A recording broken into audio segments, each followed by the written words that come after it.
దేవుడా ఈ government job నాకే రావాలి. కంగ్రాట్స్ అయ్యా, ఈ జాబ్కి నువ్వు సెలెక్ట్ అయ్యావు. Sir thank you so much. ఇంతకీ నా వర్క్ ఏం సార్?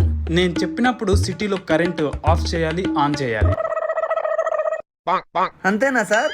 అంతేనయ్యా, ఈ సిటీలో ఉండే కరెంటు పవర్ అంతా నీ చేతుల్లో ఉంటది. నా శాలరీ ఎంత సార్? నెలకు 50,000 అయ్యా. Sir thank you sir.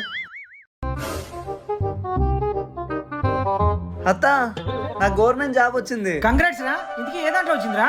హ, అది రే ఒక్క నిమిషం రా. ఛే, మంచి సినప్పుడే కరెంట్ తీసేసినాడు పనికి మాలి. ఛీ, వాడి కాలు ఇరిపోను, వాడి చేతులు ఇరిపోను. ఇంతకు దేంట్లో ఉన్నారా జాబ్ వచ్చింది? కరెంట్ ఆఫీస్ లో కరెంట్ ఆఫ్ చేసేది ఆన్ చేసేది అత్త. అందులో వచ్చిందా? ఎంత అదృష్టవంతుడురా నువ్వు. కంగ్రాట్స్ రా. అనాల్సినవన్నీ అనేసి ఇంకా కంగ్రాట్స్ ఎందుకు లేస్తా. వస్తా.